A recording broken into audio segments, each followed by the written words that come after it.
بسم اللہ الرحمن الرحیم۔ السلام علیکم۔ ایک مرتبہ ایک عورت حضرت علی کی خدمت میں حاضر ہوئی اور عرض کرنے لگی، یا علی، آج میں ایک حقیر سا سوال لے کر آپ کی خدمت میں حاضر ہوئی ہوں، مجھے اس کا جواب چاہیے۔ عورت کی اس بات کو سن کر امام علی نے فرمایا، اے عورت، پوچھو، تم کیا پوچھنا چاہتی ہو؟ مجھے اللہ کے رسول حضرت محمد مصطفیٰ نے علم کا دروازہ کہا ہے، اس لیے جب کوئی انسان اپنے کسی سوال کی وجہ سے مایوس ہو جائے اور وہ اپنے اس سوال کی وجہ سے پریشان ہو جائے، اس کو اس کا جواب مجھ سے مل سکتا ہے۔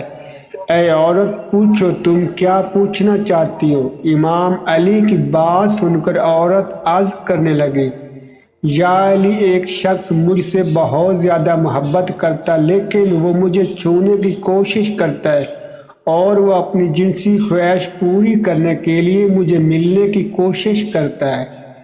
یا علی، ارشاد فرمائے، کیا میری یہ محبت میرا گناہ ہے؟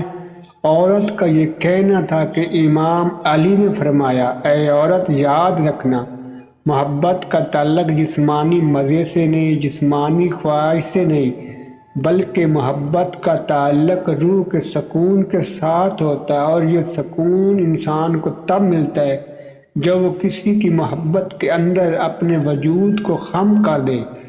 اے عورت، یاد رکھنا، اللہ تبارک تعالیٰ کی ذات نے محبت کی پہلی سیڑھی کا نام ہی عزت رکھا ہے۔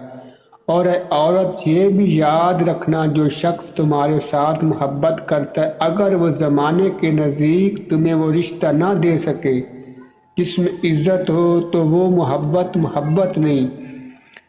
اور اے عورت، یہ بھی یاد رکھنا، جو محبت جسمانی خواہش پر مبنی ہو، جنسی خواہش پر مبنی ہو، جس محبت میں دنیا کا حسد و لالچ شامل ہو جائے، وہ محبت نہیں ہوتی، بلکہ محبت کا تعلق تو روح سے ہے۔ جس محبت میں جسمانی خواہش شامل ہو جائے، وہاں محبت کے اوصاف ختم ہو جاتے ہیں۔ تو کیسی لگی آپ کو ہماری ویڈیو؟ اگر ویڈیو اچھی لگی ہو تو صدقہ جاریہ سمجھ کے آگے لوگوں تک شیئر کیجیے۔